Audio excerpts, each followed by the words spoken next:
Nos tocan dos temas importantísimos. Ya, dos temas importantísimos, pero complicados. Y en el tema de historia universal tenemos, pero muchísimo, muchísimo que hacer. ¿Ok? Tenemos literalmente, chicos, muchísimo que hacer. Tenemos cerca de 5 temas ahí arraigados. Ya vamos a empezar a abrir su material. Listo, acá ópera. Qué bueno, chicos. El día de ayer hablamos también un poco acerca de la historia, la introducción a la historia, sino hablamos que nosotros somos los portadores de la historia, ¿se acuerdan? Sí. ¿Se acuerdan, chicos? Que en lo que hablamos el día de ayer un poco. Vamos a matizar un poquito más lo que hablamos para ya introducirnos al curso, ¿ya? Pero mira, quiero que todos me presten muchísima atención, prendan sus cámaras, apaguen sus micros y participen lo mayor que puedan, ¿sí, chicos? Si ustedes no participan, chicos, en clase, no me preguntan, no me dicen, profesor, pero ¿cómo fue esto? O si es que no acotan algo en clase, chicos, yo me voy a sentir triste, ¿ya? Porque yo quiero que ustedes participen bastante, estén bien activos, ¿ok? Miren, yo les hablé el día de ayer que estudiar la historia es muy importante, pero vamos a reforzar esta idea un poco más. Mira, quiero que me sigas, por favor, la idea, no te despistes, mira.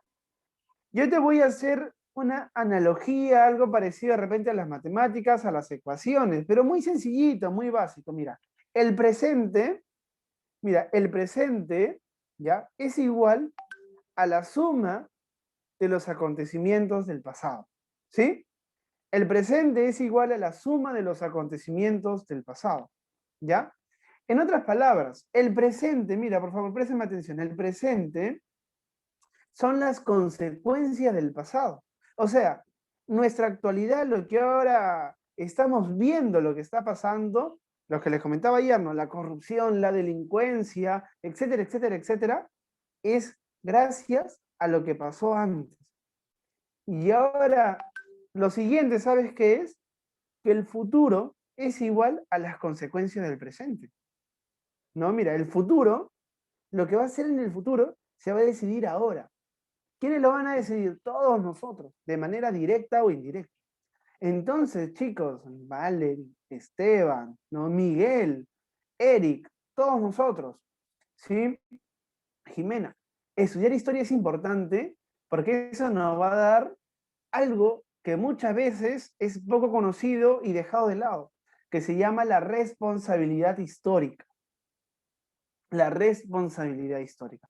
Nosotros, de cierta manera, de alguna u otra forma, vamos a ser responsables del rumbo de la sociedad. Y nuestros antepasados, si las generaciones anteriores, son los responsables de nuestro presente. ¿Sí? Son los responsables de nuestro presente. Entonces, dicho eso, quiero que interioricemos muy bien estos conceptos, estas definiciones, interioricemos muy bien estos conceptos, estas definiciones, ¿no? Y nosotros podamos encontrar este lado importante de la historia. Yo sé, la historia es difícil, las fechas, los nombres, presidentes, personajes, acontecimientos, yo lo sé, es muy difícil, a veces es un poco confuso, pero entendiendo la importancia de la historia y la responsabilidad que sobre nosotros carga, ¿no? Vamos a tratar de esforzarnos lo mayor que podamos, ¿sí? Vamos a tratar de esforzarnos de la manera mejor posible, ¿ok, chicos? Entonces ya vamos a ir iniciando, entonces para no quitarles más tiempo a la clase que tenemos, es una clase verdaderamente extensa, ¿ya? Bueno, vamos a hablar primero acerca del tema de historia universal. Ustedes ya saben cuál es el tema. Siglo XIX y perdón, a ver, este es el tema. A ver, un minutito. Profe, ese no es el tema. Ese no es el tema, ¿no? No. No, ya, este no es el tema. Ok, este no es el tema es siglo XIX. Lapsus, chicos. Este no es el tema es el otro, el anterior. Este no es el tema, a ver, un minutito nada más, chicos, un minutito. Ya, sí, pues nos toca guerra con Chile. Sí, en historia del Perú. Ya, a ver, ese no es el tema. Ya, un minutito nada más, chicos, un minuto. Ajá. Ya, listo, ahora sí, ya está, ya. Ya está, listo. A ver, ya está.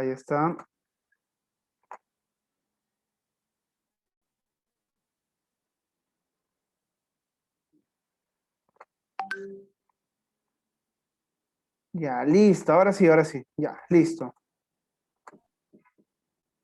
Ya, perfecto, ahora sí, chicos. Este es el tema que nos toca en Historia Universal, siglo XIX, ¿sí o no? Siglo XX, perdón, siglo XX, el imperialismo y los movimientos sociales. Yo sé que en tu libro hay otro título, sí, pero este va a ser el título que yo voy a manejar, pero vamos a hacer casi lo mismo, exactamente lo mismo, o de repente algunas variaciones que van a ver por ahí. Profesor, ¿va a ser historia de Perú o Historia universal, ¿sí? A ver, yo sé que ustedes son capos en la historia, son capos también en las matemáticas. Cuando hablamos del siglo XX, ¿estamos hablando de los años 2000 o de los años 1900? 1900. 1900. Ajá, exacto. Y cuando hablamos del siglo XIX, hablamos de 1800, ¿sí o no? 1800. Ajá. Claro, estamos hablando... Eso. Bien, Christopher, bien, estamos hablando de 1800. Entonces vamos a hablar de toda la primera mitad del siglo XX, o sea, de 1900 a 1950. Toda esa primera mitad del siglo XX vamos a charlar el día de hoy. Pero tenemos que ver un poco antes lo que estaba sucediendo en el mundo. Chicos, ¿te acuerdas cuándo fue la primera revolución industrial? ¿Siglo XVIII? ¿Siglo XIX? A ver. Siglo Siglo XVIII. De Ya. 19 sería. Bien, siglo XIX, bien mal, chicos. Fue en el siglo XVIII, 1760 la primera, y en el siglo XIX la segunda revolución industrial, 1845, 1850, con Estados Unidos, Japón y Alemania. ¿Ya? Pero mira, en el siglo XIX, en los años 1800, va a surgir algo muy importante que va a marcar la historia de la humanidad y grandes acontecimientos históricos. Chicos, esto es el imperialismo. Profesor, ¿qué es eso, el imperialismo? Estamos hablando que se van a formar grandes imperios. Mira, yo te voy a explicar lo siguiente. El capitalismo se ha desarrollado en 3 etapas. El capitalismo mercantil, capitalismo industrial y el imperialismo o el capitalismo imperialista. ¿Sí? Nosotros actualmente vivimos en un sistema social conocido también como el capitalismo. Entonces, este tema es importante para comprender nuestra actualidad. En su segunda etapa, el capitalismo industrial va a impulsar, lógicamente, las revoluciones. A ver, las revoluciones. A ver, el capitalismo industrial va a impulsar las revoluciones, chicos. ¿Qué revoluciones? De los obreros. Las dos industriales. Claro, va a impulsar las revoluciones industriales, ¿no? Va a impulsar las revoluciones industriales. El capitalismo industrial va a crear las industrias, las grandes fábricas. Antes, tú producías 10 zapatos al día y con las fábricas vas a producir 1000 zapatos al día. Tu producción se multiplica por 100. Pero una cuestión, en tu fábrica, ¿tú qué necesitas? ¿Obreros? Claro, En Paolo, muy bien. trabajadores. Trabajadores. En este caso los conocemos como los obreros. Entonces, el capitalismo industrial Lo escucho va entrecortado, a profesor. necesitar de algo. Como hay grandes... Ya, ¿todos me escuchan entrecortado? O... Hace rato estaba Ya, entrecortado. Ahora está normal. Está bien. Sí, profesor. ya, perfecto. Hace 7 años. Ya, perfecto. A ver, continuamos. Mira, como hay grandes industrias, grandes fábricas, se van a necesitar poco o muchos trabajadores. O Muchos muchos obreros. trabajadores. Muchos. Muchos obreros. Obrero. Claro, 1000. Obrero. Ajá, no solo 1000 obreros, muchísimos más. Ahora quiero que tú te pongas, mira, por favor, quiero que tú te pongas en el lugar del dueño de la fábrica, de la industria. Quiero que tú te pongas en ese lugar, ¿sí? Si tú fueras el dueño de la industria, ¿tú quisieras pagarle más a tus trabajadores o pagarle menos? Menos. Para que haya Menos, más ganancia. profesor. A ver, ¿qué dirías Para tú, más por ejemplo? A ver, ganancias. Paolo. Para que tengas Menos ganancias. para Claro, damos ganancia. O si no, ahí también los pueden esclavizar. claro. Sí, pero yo Avisa. quiero que ahora no pienses en el trabajador, no pienses en él, por favor. Piensa tú como dueño de la industria. Ah, menor como dueño- posible, el menor posible. Claro, piensa tú como dueño de la fábrica. Tú no vas a querer pagarle más a tus trabajadores porque si les pagas más, son menos ganancias para ti. Son muchísimas menos ganancias para ti. Entonces, el industrialismo, mira, A los a niños, ver, Christopher, tu micrófono un ratito nada más, ¿ya? Ajá, claro, mira, el industrialismo necesitó de gran masa de trabajadores, de obreros, y necesitó más ganancias. ¿Y quiénes se vieron afectados? Los obreros. Los obreros se vieron afectados. Antes, tú sabes, ¿no?, que las mujeres tenían un papel más subordinado. Pero si ahora el industrialismo, perdón, necesita de más trabajadores, ¿tú quiénes crees que iban a trabajar? Todos. Hombres, todos. varones, niños, mujeres, iban a trabajar a las industrias. Ajá, excelente. Iban a trabajar a las industrias. Pero ellos tenían un sueldo mínimo, un sueldo, poco sueldo, que no les garantizaba una vida digna. Entonces, ¿tú qué crees que van a hacer los obreros? Se van a cruzar de brazos y van a pedirle Revuelta. Revueltas, esa es una. Exacto. Ellos se van a alzar en medidas de lucha, van a boicotear las fábricas, ¿no? Van a exigir aumento de salario, un salario digno y justo, y si no lo hacen van a destruir una máquina, van a boicotear. Si no lo hacen van a tomar las calles, cientos y cientos de obreros campesinos van a salir con banderas a exigir reivindicaciones laborales, ¿sí? Reivindicaciones laborales. Entonces, en el siglo XIX, las luchas obreras y campesinas van a tener un auge enorme, ¿sí? Van a tener un auge muy, muy grande. Y en este siglo es donde se van a conseguir, pues chicos, la ley de las 8 horas laborales. Cuando tus padres, tus madres, tus hermanos y cuando tú en algún momento ingresas a trabajar, tú tienes un derecho, ¿no? La ley de las 8 horas laborales. No puedes trabajar más. Y si trabajas más, tienen que pagarte más, las horas extras. Y si trabajas menos, obviamente también te van a pagar menos, ¿no? Pero son 8 horas laborales, ¿no? Son 8 horas laborales. Esas 8 horas laborales se van a conseguir acá. Pero ¿tú qué crees que decían los burgueses, capitalistas, industriales en esta época? ¿Tú crees que van a decir, ah, ya bueno, pues ellos quieren trabajar 8 horas nomás? Bueno, hay que conceder la ley para que trabajen 8 horas. No, los obreros en esta época, chicos, van a trabajar 10, Extensión de horas de 12, trabajo. 16 horas al día y con un sueldo mínimo. Entonces los obreros, ¿qué van a decir, no? Ellos van a decir, nosotros queremos trabajar 8 horas. ¿Pero para qué? Muy sencillo. 8 horas para trabajar, 8 horas para educarme, para asistir a la universidad, para terminar el colegio, para estudiar una carrera, una ciencia. 8 horas para educarme, de instrucción. Y 8 horas para recrearme, para descansar también, ¿no? 8 horas para descansar. Entonces, las respuestas que había en ese momento eran, oye, mira, los obreros pues quieren trabajar menos, ellos son unos vagos. Pero en realidad no eran vagos, lo que estaban exigiendo eran medidas justas, laborales, para que ellos también puedan educarse, puedan asistir a una universidad. Y en ese momento van a aparecer muchos obreros intelectuales, trabajadores de fábrica, pero también grandes intelectuales, grandes conocedores de las ciencias sociales, de la historia. ¿Ya? Y ellos porque exigían también estas luchas. Y ellos para exigir incluso estas luchas también estudiaban muchísimo. ¿Te das cuenta?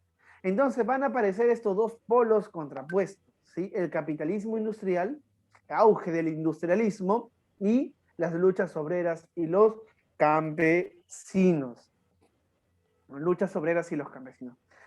Muchas de las reivindicaciones o derechos laborales que ahora gozan los trabajadores, son alcanzados en estos siglos, XIX y siglo XX. En el Perú se va a replicar la gran huelga de las 8 horas de Estados Unidos y en 1919 se va a decretar la ley de 8 horas para todo el Perú también. Los obreros salieron a marchar también. Y acá está la imagen, mira. Confederación de Trabajadores del Perú, 1886, 1 de mayo, 1946. ¿Ya? Una imagen muy importante de los obreros Y el peruanos. trabajador. Profesor, tengo una pregunta sobre ese cartel. ¿A qué fecha debo creerle? ¿A Ajá. 1886 o a 1946? Ah, ya, buena pregunta. Sucede, Christopher, que acá están celebrando las luchas del 1 de mayo del 86 del siglo XIX, pero esta protesta, esta huelga va a ser en 1946, ¿ok? Ya, esta es una foto solo de referencia, ¿ok? Entonces, eso está pasando en el mundo, ¿ya? Ahora, si tú tienes una industria, una fábrica, tú lo que quieres es producir bastante, ¿sí o no? ¿O quieres producir poquito? Bastante. ¿No? Claro, quieres producir bastante porque eso te va a dar bastantes ingresos, ganancias. Entonces, para producir, ¿tú qué necesitas? Por ejemplo, para producir ropa, la industria textil, ¿qué necesita? Tela. Tejedor. ¿Sí o no? Tela. Tela. Necesita algodón, ¿sí o no? ¿Eso qué es? Materia prima. ¿Y de dónde sacan estas materias primas? ¿Del extranjero? Del Las extranjero, de otros países del mundo. Ahora, si tú produces bastante, ¿tú qué también quieres? Venderlo, porque si no lo vendes, no ves tu ganancia, ¿sí o no? Entonces necesitas mercados. Pero no necesitas mercados donde te compren un día y al día siguiente te dejen de comprar. Sino necesitas mercados seguros. Entonces, mira, Valerie, las necesidades del capitalismo industrial eran dos: materias primas a bajo costo y mercados seguros donde vender todos los productos. Todos los productos.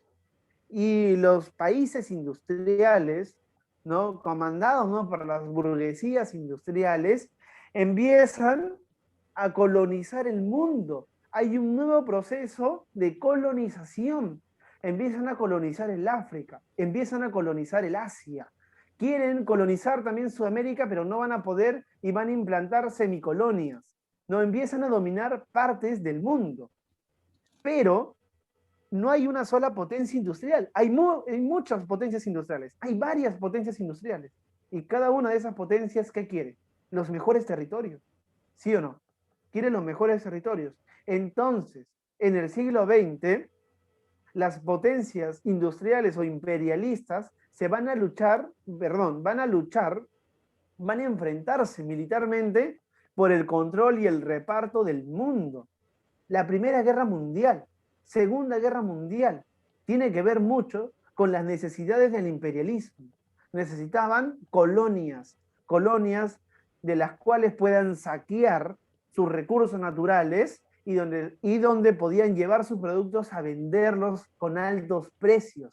Necesitaban recursos, materias primas y necesitaban también mercados seguros. La Primera Guerra Mundial, chicos. Estados Unidos ¿Por qué? contra Alemania. Claro, ¿por qué estalló? Porque Alemania y el Imperio Austrohúngaro querían mejores territorios que tenía Inglaterra, que tenía Francia en esos momentos, ¿no? Alemania, el Imperio Austrohúngaro exigían mejores territorios. Fue una guerra imperialista por la pugna del control del mundo y el reparto del mundo. ¿Te das cuenta? Entonces la importancia del imperialismo fue grande y las consecuencias catastróficas para la humanidad. ¿Ok? Bueno, en el siglo XX vamos a encontrar o vamos a estudiar el día de hoy estos 5 temas o acontecimientos importantes. La Gran Guerra o la Primera Guerra Mundial, la Revolución Rusa o la Revolución Bolchevique, la crisis del 29, el fascismo y el nazismo y la Segunda Guerra Mundial. Muy importante, chicos, estudiar esto porque las consecuencias de ese siglo, pues hasta ahora lo estamos viendo. ¿Ok? Pero tener en cuenta, el imperialismo surge en el siglo XIX. Vayamos avanzando. ¿Cuáles son las características, chicos, del imperialismo, o del siglo XX, perdón, características del siglo XX? Se van a producir pugnas interimperialistas por el control del mundo. Todos quieren los mejores lugares donde hayan recursos y donde haya mercado. Pero también buscan algo, zonas estratégicas tanto militares como políticas. Entonces, los países imperialistas, en su afán de colonizar el mundo, ¿no? Empezaron a luchar, ¿no? Pugnas internacionales que van a traducirse en guerras mundiales. Pero, profesor, Sudamérica se acababa de independizar de España, ¿no? Todo Latinoamérica se acababa de independizar de España. Los latinoamericanos, profesor, no querían que Inglaterra, Francia, Alemania los colonialicen, ¿no? Pero tampoco estaban a su libre albedrío, sino países como Inglaterra, si bien es cierto, no pudieron establecer una colonia en Latinoamérica, pero sí establecieron semicolonia. ¿Qué es eso, profesor? No hay una dependencia directa, pero sí indirecta. ¿Sabes mediante qué? Mediante la economía. Inglaterra prestaba dinero a los estados nacionales de Sudamérica, como Perú, como Chile, ¿sí? Y los endeudaba a la larga. La guerra con Chile, tú recordarás, fue financiada por Inglaterra. Inglaterra le financió la guerra a Chile, porque Inglaterra tenía aspiraciones económicas y políticas en esta zona sudamericana. Inglaterra quería hacerse del salitre, pero no podía establecer colonias. Entonces mandó a un país, a Chile, a invadir Perú, a invadir Bolivia, a desatar esta guerra, ¿no? Y después, más adelante, el negociazo que se va a hacer con Inglaterra y Chile por el salitre. ¿Ok? Entonces, las ambiciones de los países imperialistas van a determinar, perdón, en el siglo XIX y en el siglo XX el rumbo, ¿no? De la historia. Pero ¿qué más va a pasar? ¿Tú crees, la verdad, que los países imperialistas van a colonizar el mundo, pues, pacíficamente? ¿Van a ir a Nigeria y le van a decir, oye, a un ladito, por favor, ahora esto me pertenece? ¿Van a ir a la India y le van a decir, oye, hazte a un ladito, por favor, ahora esto me pertenece? ¿Van a ir a China y le van a decir, oye, por favor, al costado, ahora esto es mi territorio y todos ustedes me pertenecen? No. ¿Cómo colonizaban el mundo? ¿Cómo creen ustedes? Guerra. ¿Por guerra? A través de las guerras. A través de las guerras, ¿sí o no? ¿Y tú crees que los pueblos que estaban siendo atacados por los países imperialistas se van a quedar con los brazos cruzados viendo cómo los matan? No. No, pues No. chicos, ellos también se van a rebelar, ellos también van a luchar, ellos también van a... Eso, Jimena, muy bien, ellos también van a luchar. Y esas son las luchas populares. Hay un avance de las luchas populares en los países oprimidos o los países colonizados. Los países colonizados van a luchar y luchar y no se van a cansar de luchar hasta que en 1950, después de la Segunda Guerra Mundial, el mundo se va a descolonizar completamente. A ver, te escucho, Eric. Profesor, tengo una duda. ¿El que está de la foto es Kerensky o quién es? Ah, ya. No es ni Kerensky ni el otro que me dijiste, no lo entendí muy bien. Él es Lenin. Ya, él es Lenin. Vladimir Ulyanov Lenin, su nombre completo, o Ilich Lenin, nada más. Pero mira, los países colonizados van a empezar a luchar contra los países imperialistas. Pero déjame decirte que no fueron los únicos que lucharon. ¿Sabes quiénes más estaban luchando? A ver, ¿quién sabe quiénes más estaban Los luchando? imperialistas. No, ya. Estamos hablando de las luchas populares, ¿no? Los imperialistas no es una lucha popular, ¿no? No es una lucha colonizadora, opresora. Pero ¿quiénes más luchaban? A ver. Los sudamericanos.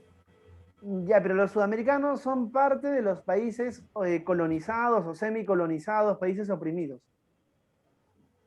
Hay un grupo más que estaba luchando. Los ¿Sabes? narcisistas. ¿Socialismo? ¿Quiénes? A ver, por ahí me dijeron algo. Ah, sí. Los narcisistas. No. Bueno, los marxistas, el marxismo es una corriente ideológica que va a influenciar, sí, en los trabajadores. Ya, ahí, creo que Paolo me dijo algo por ahí, a ver. ¿El socialismo? El socialismo, bueno, el socialismo es una corriente política también influenciada por el marxismo y que va a calar en los trabajadores como una posibilidad para construir un Estado mejor. Ya, pero no. Mira, Los norteamericanos. ya, mira. Van a luchar las colonias, los países oprimidos, pero también los trabajadores de los países imperialistas. ¿Te das cuenta? O sea, el imperialismo está luchando contra las colonias, pero también contra la gente de su propio país. Porque el capitalismo imperialista, el capitalismo industrial, no solamente explota a las colonias, sino también a su propia gente. Por eso que en los países imperialistas van a ocurrir revoluciones, tipo la Revolución Rusa, ¿no? Tipo el movimiento espartaquista de Alemania, por ejemplo, etcétera. Tipo la preparación de la Revolución Italiana antes de Benito Mussolini también, por ejemplo. Entonces, los trabajadores de todo el mundo entero están luchando, tanto en los países imperialistas, ahí mismo, también parte de esos países y también las colonias, los colonizados. Obviamente que los trabajadores de las potencias mundiales tenían mejores condiciones que los trabajadores de las colonias. Eso sí es obvio, eso sí es aceptable. Sí, eso sí es aceptable. Pero allá también había mucha explotación, también había mucha represión a las luchas de los trabajadores. El siglo XX, chicos, es un siglo agitado, agitadísimo. Es un siglo de luchas, de contraluchas, es un siglo de revoluciones, de contrarrevoluciones, de guerras mundiales, etcétera, etcétera, etcétera. Sí, es un siglo muy complicado. ¿Qué más? ¿Qué más? El siglo XX se caracteriza por un gran desarrollo tecnológico y científico. Hace, creo, 3, 4 o 5 días atrás me acabo de enterar, ¿sabes qué me acabo de enterar? Una noticia muy interesante que a mí me impactó cuando lo leí. ¿Qué pasó? Los chinos actualmente están reutilizando la tecnología soviética para hacer investigaciones en el espacio. Y es que los mismos rusos han abandonado la tecnología soviética. Y es que la tecnología soviética era muy avanzada. Sí, la tecnología soviética era muy completa y muy compleja. Y ahora se está dando uso en China para hacer investigaciones en el espacio. Y eso me dejó impactado.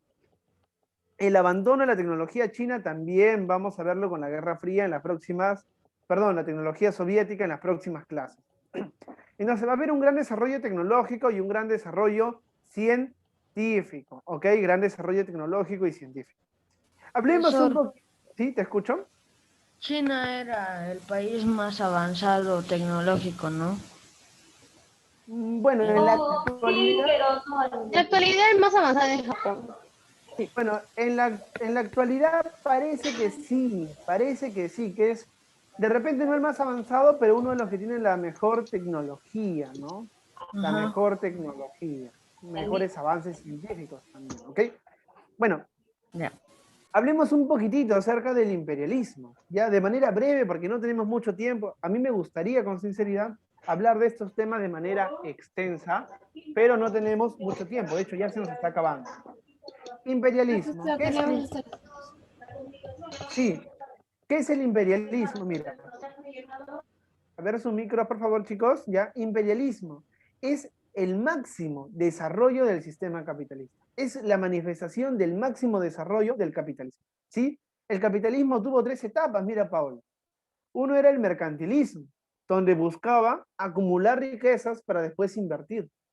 El otro era la industria o el capitalismo industrial, donde ya no hay talleres, sino ahora hay grandes industrias y necesitan materias primas, necesitan mercados. Y eso va a originar después el imperialismo. Todo está concatenado, chicos. Todo está concatenado. O sea, el imperialismo surge a partir de las necesidades de él. A ver, a partir de las necesidades de él. Capitalista. Ajá, del sistema capitalista o del capitalismo. Muy bien. Por eso surge el imperialismo. Pero tampoco veamos todo lo malo del sistema capitalista. ¿Cuál fue lo bueno del sistema capitalista? Que nos introdujo a un mundo de tecnología y a un mundo de la ciencia y nos sacó de un mundo que estaba gobernado por preceptos religiosos como la Edad Media, ¿no? El capitalismo pudo desarrollar tecnología y ciencia muy avanzada. Ese es un gran aporte del capitalismo, un gran aporte del capitalismo. Nos arrancó, nos sacó del mundo de las tinieblas, como algunos lo llaman, de la Edad Media, donde se explicaba la vida, donde se explicaba todo, pero absolutamente todo, a partir de los preceptos religiosos. El capitalismo nos va a sacar de ahí y nos va a dejar un mundo de ciencia, ¿sí? Un mundo donde las ciencias se desarrollan plenamente. Sin embargo, el capitalismo tuvo un lado muy negativo, ¿no? Y hasta ahora también lo sigue teniendo, ¿no? Como todo siempre tiene sus lados positivos y negativos. La explotación del hombre por el hombre se mantuvo, estuvo vigente. ¿Ok? Pero bueno, vayamos avanzando para no atraparnos en estos temas. Y siempre es bueno ver el lado positivo y negativo de las dos cosas, ¿no? Ese es tener una mirada más amplia, una mirada dialéctica, ¿ya? ¿Cuáles son las características del imperialismo? Muy fácil. Si antes el capitalismo era de libre competencia, ahora el imperialismo no va a ser de libre competencia, sino va a ser monopolista. Se van a establecer grandes monopolios. Ahora ya no van a competir varias industrias, varias marcas, varias empresas, sino se va a buscar centralizar todo en una sola industria, en una sola marca, en una sola empresa. Se van a establecer los grandes monopolios. Y estos monopolios van a tener algunas empresas que son parte también, ¿no? Por ejemplo, acá la Cerro de Pasco Mining Company, que era parte de la Cerro de Pasco Corporation, ¿no? La IPC, ¿no? La IPC también, que era dueño, era parte de una industria también estadounidense, norteamericana, ¿ok? ¿Qué más? El imperialismo va a buscar repartirse el mundo y establecer sistemas coloniales mediante el uso de la violencia. ¿Qué más? El imperialismo va a implantar su cultura, la cultura de Occidente, y va a desaparecer las culturas de los pueblos que han sido colonizados. Pero producto de las guerras de resistencia a la colonización, también se van a mantener vigentes algunas manifestaciones culturales. Y bueno, producto del imperialismo se van a desatar guerras de alcance mundial por el control del mundo. ¿Cuáles son las principales potencias? Facilito. Inglaterra, Francia, Alemania y Estados Unidos de Norteamérica. Acá tenemos que añadir, pues, Ximena, tú sabes muy bien, Alemania, ¿sí o no? Sí. Tenemos que añadir también a Rusia, al Imperio Austrohúngaro también, ¿sí o no? No, tenemos que añadir también a Japón, ¿no? Japón con la segunda revolución industrial está emergiendo como una potencia también. ¿Ya? También está emergiendo como una potencia. ¿Ya? Japón es de la segunda revolución industrial, por si acaso. ¿Ya?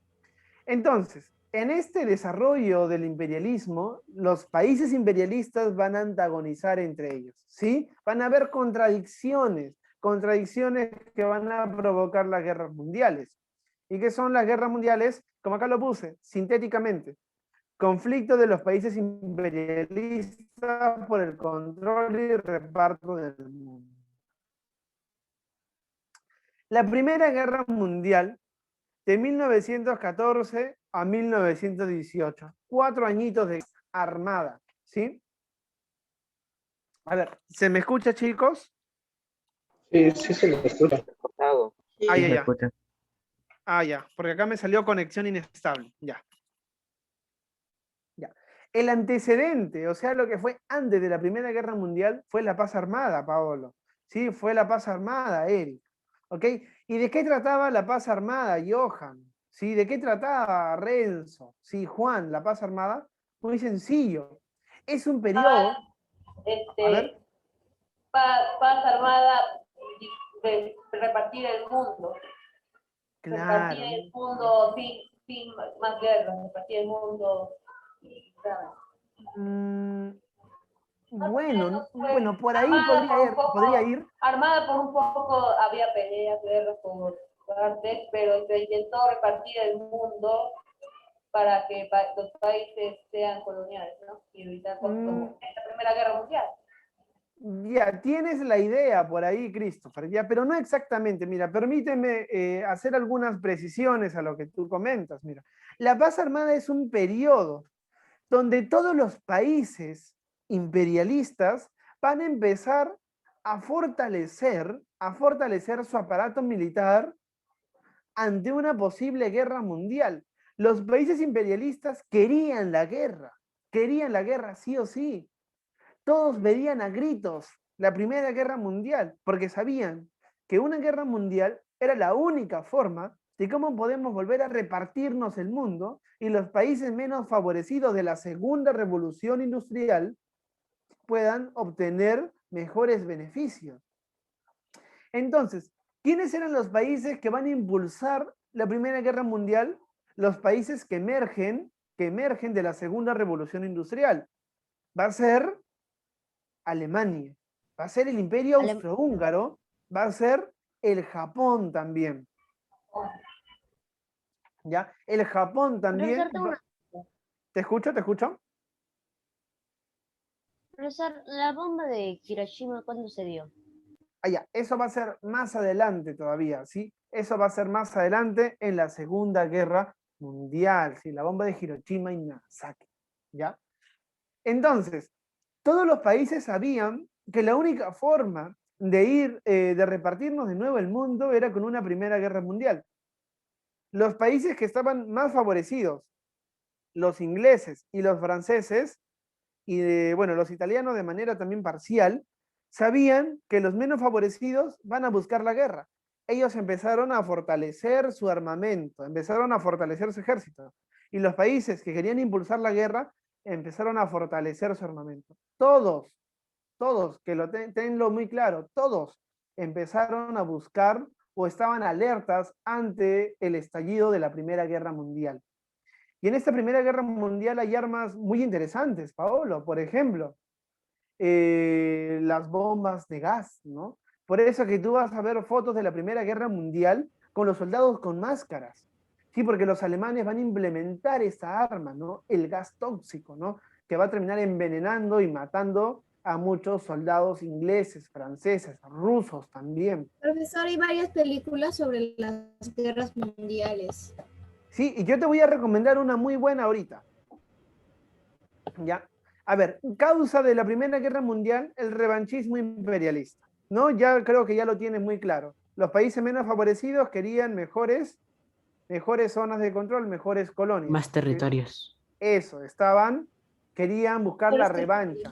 Porque los países de la primera revolución industrial ya se habían repartido el mundo a su conveniencia. Los de la segunda revolución industrial estaban siendo desfavorecidos.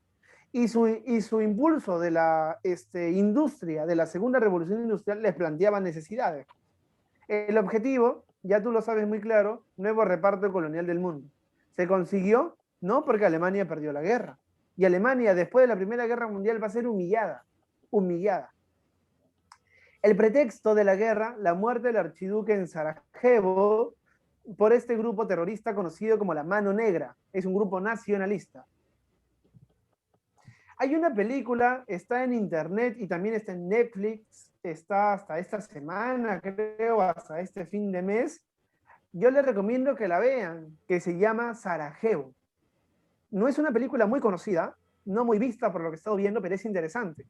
Nos va a mostrar una parte de la historia. ¿Cómo se llama, profesor? Ya, se llama Sarajevo. ¿Sí? Sarajevo. Nos va a mostrar una parte de la historia. ¿Tú sabes qué parte nos va a mostrar? Nos va a mostrar la parte contraria a la que siempre nos contaron. Hasta el último hombre también es muy buena, ¿no? Pero nos van a mostrar una parte de la historia que no es muy difundida, porque a nosotros siempre nos han dicho, la muerte del archiduque en Sarajevo fue producto de un grupo terrorista.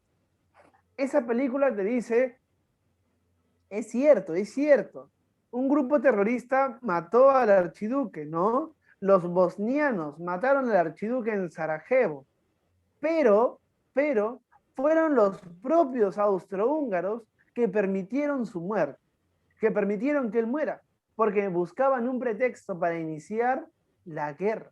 Necesitaban un pretexto para iniciar la guerra. Entonces la muerte del archiduque, la muerte a un noble, podía estallar la guerra. Y es sabido que el archiduque de Sarajevo estaba en contra de la guerra, no quería la guerra. Entonces buscaban de alguna manera permitir que lo asesinen al archiduque para impulsar la guerra. Profesor, ¿eso es verdad? No podemos saberlo a ciencia cierta. No podemos saberlo a ciencia cierta. No podemos saberlo si es que los austrohúngaros permitieron la muerte del archiduque, si es que... a ver, voy a leer el chat. Sí, Karen, yo mando el PDF, no te preocupes, yo lo mando. No lo podemos saber a ciencia cierta, pero lo que es verdad es que la muerte del archiduque sirvió como un pretexto y que el archiduque no estaba a favor de la guerra o se mostraba un poco más reacio al inicio de la guerra, a estallar esta guerra, ¿ok? Eso sí lo podemos saber, eso sí lo tenemos muy claro. Ahora, de la película hay cosas importantes que se puede extraer, no podemos creer todo lo de la película, pero hay cosas importantes que se puede extraer. Uno, por ejemplo, las ansias de los alemanes y los austrohúngaros de iniciar esta guerra, pero ya, sí o sí, iniciarla de una vez.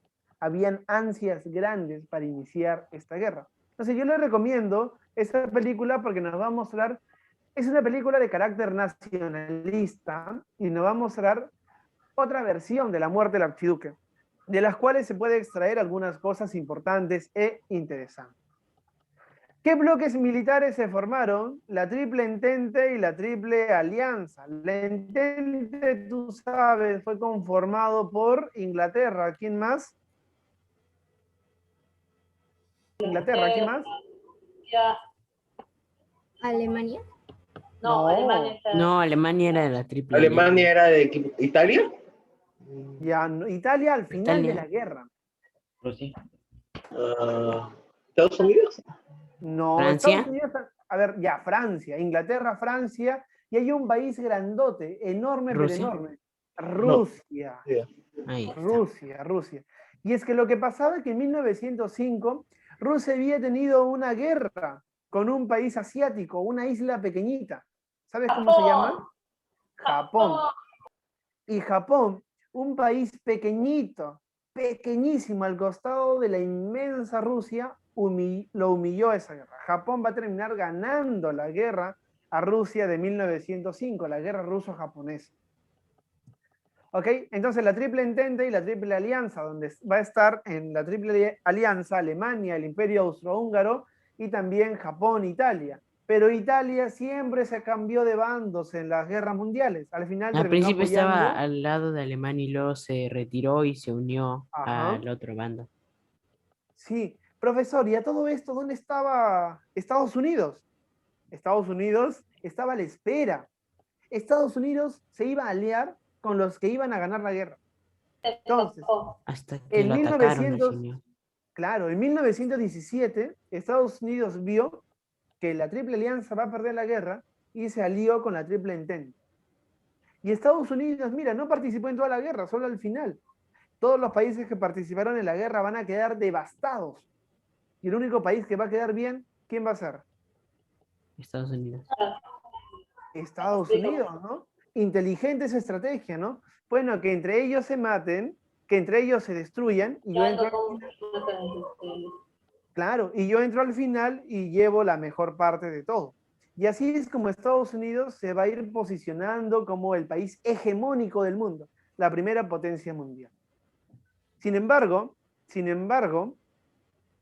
va a llegar 1929 y se va a producir una gran crisis económica, conocida como el crack del 29. ¿Por qué crack? ¿Por qué crack? Porque se va a fracturar el sistema financiero norteamericano. Mira, todos los países del mundo habían quedado devastados por la Primera Guerra Mundial. ¿Qué hizo Estados Unidos? Dijo, no te preocupes, yo te presto plata. Sí, para que reconstruyas tu país. ¿Qué dice Estados Unidos? Oye, no te preocupes, yo te presto plata. A Latinoamérica empezó a prestar dinero. prestaba y prestaba dinero. Y eso hacía que los demás países empiecen a depender de Estados Unidos porque tienen una deuda con Estados Unidos. Estados Unidos mejoró su industria y empezó a producir. Pero llegó un jueves, conocido como el Jueves Negro de 1929, y 16 millones de títulos colocados en la bolsa de valores de Wall Street a bajo precio no se vendieron. El presidente estadounidense dijo, no se preocupen a los empresarios, no se preocupen. Esto va a acabar muy pronto, es solo una coyuntura, ahorita salimos de la crisis.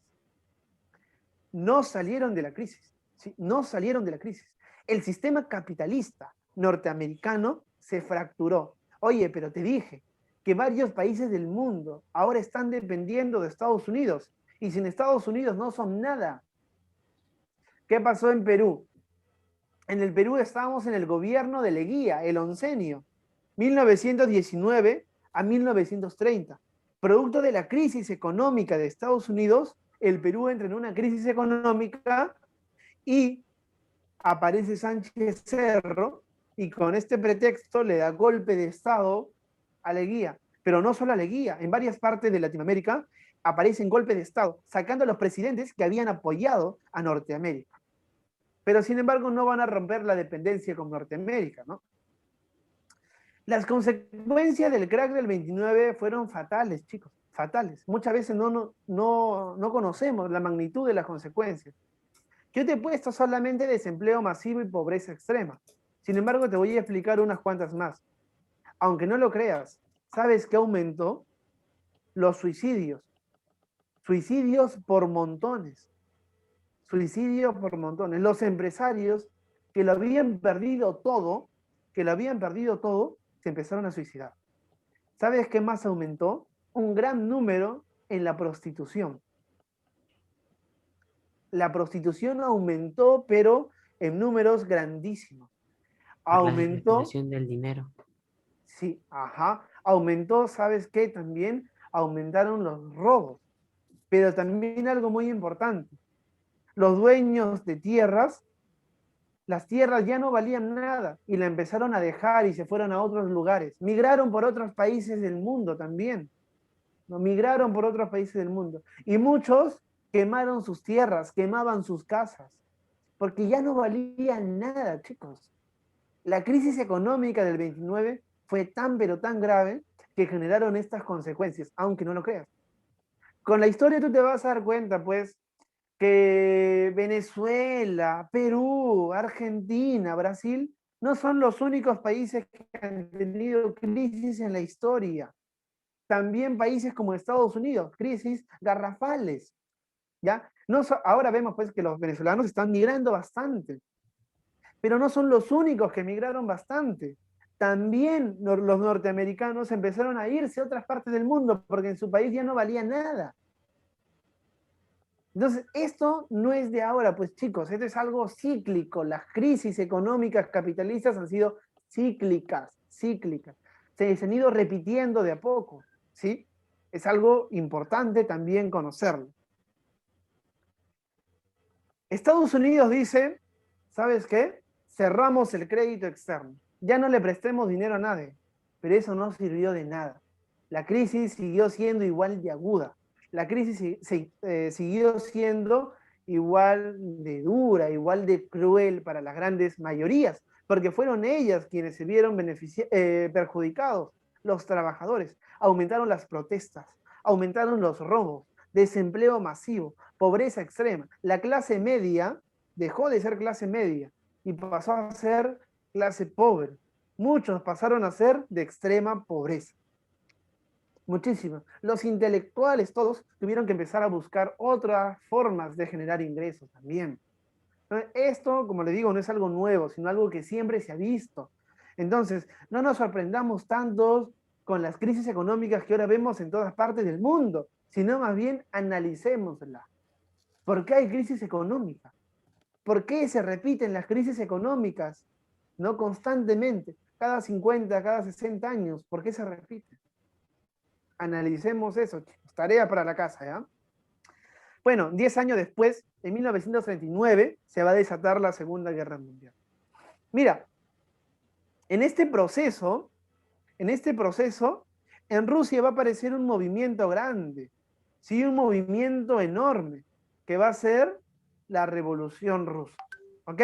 Por Kerensky y después por Lenin. Ajá, exacto. Después vamos a ver un poquito. Un minuto, por favor. Ya. Después vamos a ver un poquito la Revolución Rusa más a detalle. Pero sin embargo, la Revolución Rusa, ¿de qué carácter fue? ¿Cuál era su ideología? A ver, ¿quién sabe? La ideología de la Revolución Rusa, de los bolcheviques, a ver. A ver. Que las personas y A ver, pues, ¿era el más socialismo o era el capitalismo? A ver, chicos, ¿cuál fue? ¿Socialismo o capitalismo? ¿Qué dicen ustedes? Socialismo. ¿Fue una revolución capitalista, chicos? socialismo. No, chicos, ¿cómo va a ser una revolución? Claro, la revolución rusa fue una revolución socialista, pero del socialismo que planteó Marx y Engels, que plantearon los marxistas. Ese socialismo se implantó en Rusia, ¿ok? Todos los pueblos del mundo, los trabajadores del mundo, empezaron a ver los logros de la Unión Soviética. Industrialización, ¿no? Eliminación del analfabetismo, ¿sí? Legalización de, por ejemplo, la Unión Soviética va a ser el primer país que va a legalizar el aborto, ¿no? Hay una serie de cosas muy importantes que se dan.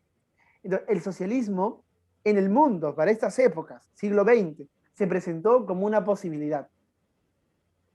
Y el socialismo era el peligro ¿para quiénes? ¿Para quién? A ver, Christopher, ¿te ¿El escucho? capitalismo? Claro, Paolo, muy bien, muy bien. Era un peligro para los capitalistas, para el sistema capitalista. Porque ¿qué planteaba el sistema socialista? Eliminemos las clases sociales, porque por eso hay pobreza. Nos decía, eliminemos las desigualdades sociales, porque por eso hay corrupción, ¿no? Quitémosle las riquezas a los capitalistas, porque eso les pertenece a los trabajadores. Ese discurso caló en el mundo en el siglo XX y se presentó como una opción. Alemania, revolución espartaquista. Italia, los socialistas se preparaban para comenzar una revolución. En China, la revolución china con Mao Zedong. En el Perú se va a fundar el Partido Socialista Peruano con Mariátegui. En Chile se va a fundar el Partido Socialista Chileno. En Argentina también. Y así en todo el mundo se empezaron a fundar partidos socialistas. Te escucho, Eric. Profesor, tengo una duda. ¿Sí? Profesor, Lenin, ¿por qué dejó el cargo no que diga, Kerensky, ¿por qué dejó el cargo a Lenin? ¿Y por qué no dejó a otra persona como al Trotsky? Ya, ahorita lo vamos a ver, Eso lo vamos a ver en el siguiente tema, Revolución Rusa, ¿ya? No te preocupes, ahorita lo vemos, un par de minutitos nada más. Pero muy buena tu pregunta, ¿por qué Lenin fue el que asumió el cargo y no Trotsky? Ya, muy buena pregunta, interesante. Pero bueno, en este periodo donde el avance del socialismo es inminente, donde nadie pudo detener el avance del socialismo, y donde el capitalismo entró en crisis, ¿no? Van a aparecer los nacionalismos totalitarios, que tú lo conoces como el fascismo y el nazismo. O sea, va a aparecer Benito Mussolini y Adolfo Hitler, con un nacionalismo totalitario. Hitler. Ajá. ¿Y ellos qué van a hacer? Y eso tú lo puedes revisar muy bien. En la marcha sobre Roma, Benito Mussolini con las camisas negras iban matando a muchos socialistas. Adolfo Hitler mató a muchos socialistas con el discurso de que eran judíos, ¿no? Etcétera, etcétera. Entonces hubo un asesinato, un genocidio tremendo con los socialistas de esta época, ¿no? Es más o menos lo que pasó, pues, chicos, en el siglo XX. Va a surgir el nazismo y el fascismo y se va a descontrolar. Ahora ellos van a buscar la revancha. Entonces, el revanchismo alemán, producto del humillante Tratado de Versalles, donde obligaba a Alemania ni siquiera a tener un ejército, ¿no? Ese revanchismo va a ser impulsado para la Segunda Guerra Mundial. Y tú sabes cómo va a acabar la Segunda Guerra Mundial. Los alemanes van a ser derrotados en Stalingrado, en la Unión Soviética, ¿no? Van a ser derrotados por el ejército rojo y después por los norteamericanos, y la Segunda Guerra Mundial también van a ganar, en este caso ya, los aliados, ¿no? El eje va a perder y los aliados van a ganar, ¿no? Los aliados son los norteamericanos, los ingleses, los franceses también, ¿no? Y también la Unión Soviética, ¿ya? Eso es más o menos un poco la Segunda Guerra Mundial. Hay muchísimo que ver, pero no lo vamos a poder ver lamentablemente, ¿ok? No vamos a poder verlo lamentablemente. Tú sabes muy bien de los campos de concentración nazi, ¿no? ¿Cómo fueron los campos de concentración nazi? Las cámaras de gases, el arma más efectiva para matar humanos. Un genocidio tremendo. En Alemania eran 6.000 judíos, ¿no? O 600.000 judíos, perdón. Mataron a cerca de 300.000 judíos, ¿no? En Polonia, 3.5 millones de judíos. Sacrificaron a muchos. ¿Y sabes a quiénes sacrificaban? No sacrificaban a los que podían trabajar, sacrificaban a todos los que no eran aptos para el trabajo. Madres gestantes, madres con bebés pequeños y a sus bebés pequeños, ancianos mayores de edad, a los enfermos, todos ellos eran sacrificados en las cámaras de gas. Todos ellos. Profesor, Hitler lo hacía porque despreciaba a los judíos, ¿no? Porque pensaba que era una raza inferior. También, ya, es cierto, el discurso de la raza aria, la raza superior, por eso tú tienes que tener mucho cuidado cuando escuches. Según la evolución sobreviven los más fuertes. Mal, terriblemente mal, no. Sobreviven los más aptos. Este discurso de sobreviven los más fuertes fue usado por Hitler. Y Hitler dijo, la raza aria es fuerte, es la raza superior. Entonces, ellos deben dominar el mundo. Y los judíos son seres inferiores, son seres débiles a comparación de los arios, no de los verdaderos alemanes. Y terminaron sacrificando a muchos judíos. Pero no era la única razón. Yo ya te dije, Hitler necesitaba algo. ¿Cómo producías armamentos? Por la industria bélica, la industria armamentista. Y ya te dije al principio, para la industria, ¿qué se necesitan? ¿Obreros? Obreros. Y nada mejor si en tu campo de concentración tienes a presos y los judíos son tus esclavos. Y los judíos pueden producir armas y armas. Ellos eran utilizados como fuerza laboral. Ese también es otro fundamento. Pero para matizar el fundamento de usarlos como esclavos, dieron el discurso de la superioridad de la raza aria, ¿no? Dieron ese discurso, la superioridad de los arios, ¿no? Pero en sí buscaban también esclavos para el imperio alemán, esclavos para Hitler. Muy importante, chicos, ¿ah? Nunca te olvides, porque la historia nos delega una gran responsabilidad. Cada vez que escuches, sobreviven los más fuertes, corrígele, no sobreviven los más fuertes, sobreviven los más aptos. Esa idea de sobreviven los más fuertes se llama el darwinismo social. Y ese darwinismo social fue usado por Hitler y por Mussolini para justificar las matanzas de los judíos, ¿no? Las matanzas de los judíos, los genocidios de los judíos. Y los que me preguntaban tanto, Revolución Rusa, ¿por qué, profesor? ¿Por qué? Importantísimo, préstame atención. Profesor, La Revolución Rusa, ¿sí? Profesor, no queda. Hitler era judío. Ajá. Pero él no se consideró como una raza inferior. Claro, esa es una buena interrogante, ¿no? Y eso es contradictorio, ¿no? Hitler también era descendiente de judíos.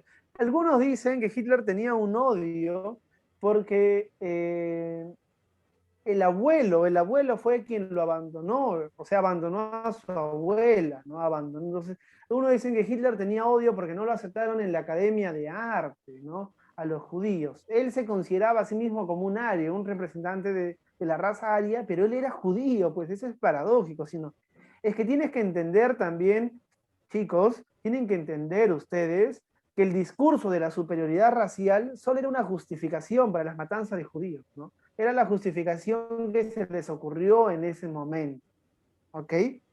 No, pero tienes mucha razón. Hitler también era descendiente de los judíos, de los hebreos, del pueblo hebreo.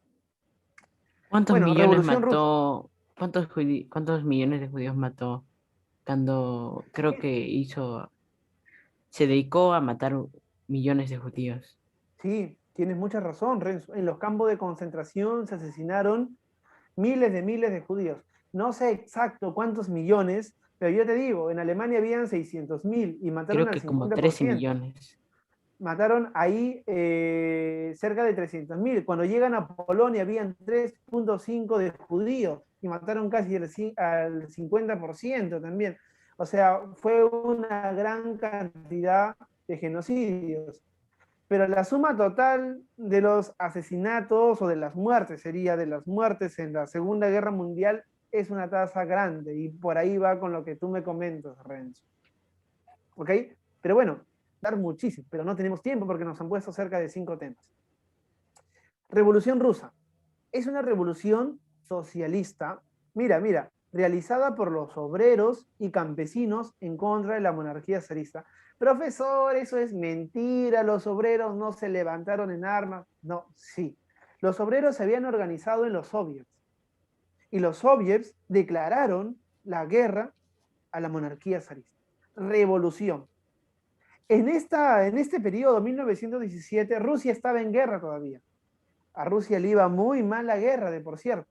Los soldados morían, pero por montones. Y sus familias ya no querían que vayan a la guerra también. Se exigía que Rusia se retire de la guerra, se rinda de la guerra, ¿no? Porque el pueblo ruso estaba sufriendo, pero a mal, chicos. Había extrema pobreza, no había comida. En las trincheras era terrible la situación, chicos. Era una situación muy, muy mala. Causas, bueno, ustedes ya saben, chicos, crisis económica, pobreza extrema, derrota de Rusia en la Primera Guerra Mundial, gobierno autoritario, ¿no? De la monarquía zarista, el zar Nicolás II, y difusión de las ideas marxistas. En Netflix hay una serie, un dibujito muy interesante que habla acerca de la hija del zar Nicolás II que supuestamente sobrevivió. ¿Ok? Bueno, vayamos desarrollando el tema, ¿sí? Antecedentes de la Revolución Rusa, la Guerra Ruso-Japonesa, la humillación de Japón a Rusia en 1905 y la Revolución de 1905 de obreros también, que fue sepultada por el ejército zarista. ¿Cuál era el objetivo? Implantar un gobierno obrero campesino, implantar un Estado obrero campesino, un Estado donde ya no gobierne esa monarquía zarista, esos 4 o 5 personas privilegiados por la sangre, por la herencia de que ostenten el poder en Rusia, la oligarquía, eliminar a ellos, borrarlos del mapa, eliminar a los capitalistas que están explotando a los trabajadores del mundo. Ahora que los trabajadores, obreros y campesinos instauren un Estado socialista, sin clases sociales, con igualdad social. Bueno, eso va a ser un camino muy difícil. Algunos dicen, profesor, esa es una utopía, esa es una ilusión. Lamentablemente no podemos establecer un sistema sin clases sociales donde todos tengamos igualdad de oportunidades y de derechos, ¿no? Algunos dicen eso, otros dicen, no, sí es posible todavía, sí es posible. Bueno, son parte de las discusiones que hay ahora en la actualidad también. Hay 2 etapas. Está la Revolución de Febrero, dirigido por los mencheviques, lo que me decía, creo, Eric, Kerensky, ¿sí? Los mencheviques, ¿no? Se van a alzar en armas, van a abdicar al zar, el zar abdica, es decir, va a dejar el gobierno, el Estado, ¿no? Y se va a implantar un gobierno provisional revolucionario. Los mencheviques son representantes de la clase capitalista rusa. O sea, los mencheviques no querían esto, un gobierno obrero campesino. Querían implantar un gobierno capitalista, donde la clase burguesa sea la que gobierne. Obviamente, conceder reivindicaciones a los obreros y campesinos propio de las repúblicas capitalistas, no de esta monarquía zarista que vivía atrasada con la feudalidad, ¿sí o no? Pero no querían el Estado obrero campesino. Y Kerensky no se retiró, o sea, no no permitió el retiro de Rusia en la Primera Guerra Mundial, no lo permitió. Y el pueblo quería que Rusia se retire porque no aguantaba más. Rusia no aguantaba más y estaba a punto de convulsionar todo, de explotar todo.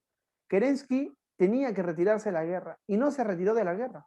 Y es que Kerensky era conciliador, Kerensky era tibio.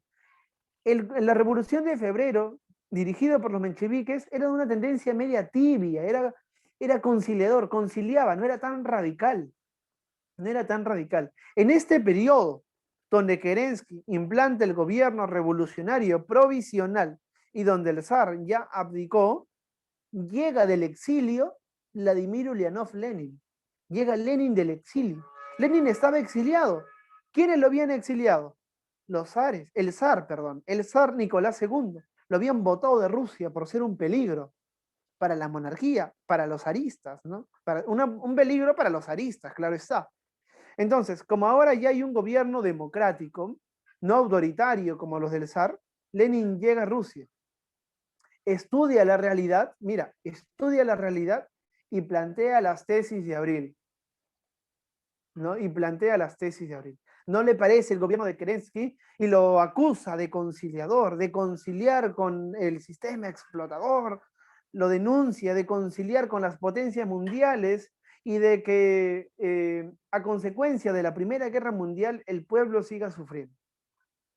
Y Lenin, con el apoyo de miles de obreros y de campesinos, toman las armas en octubre, los bolcheviques toman las armas en octubre y van a eliminar a Kerensky. Van a eliminar a Kerensky. Y alguien me preguntó, profesor, ¿pero por qué no Trotsky asumió el gobierno? Muy sencillo. Trotsky estaba con los... estaba con los... ¿Mencheviques? Claro, Trotsky estaba con los mencheviques. Trotsky era conciliador. Trotsky también era tibio, no quería esas reformas radicales de los bolcheviques. Cuando Lenin llega, empieza a movilizar a cientos, a miles de obreros campesinos. Todos le dan el voto de confianza a Lenin para que él dirija el nuevo Estado. Y Lenin va a implantar el Estado obrero campesino, ¿no? Ellos reclaman al gobierno revolucionario primero el poder para los soviets. Y Kerensky dice, no, los soviets no van a gobernar. ¿Qué eran los soviets? Organización de obreros y campesinos. Entonces Lenin le dice, entonces esta no es una verdadera revolución socialista. Una verdadera revolución socialista, atención, a eso es importante, una verdadera revolución socialista le daría el poder a los soviets, a los trabajadores. Ustedes no son socialistas. Y les quitó el poder y Lenin va a implantar este gobierno obrero campesino, Estado obrero campesino, verdadero Estado socialista, ¿sí? Según la lógica de ellos. Bueno, Lenin se va a retirar de la Primera Guerra Mundial, no le importa la humillación de los otros países, no le importa nada a Lenin, lo que le importa es que el pueblo se elimine, salga de esa Primera Guerra Mundial.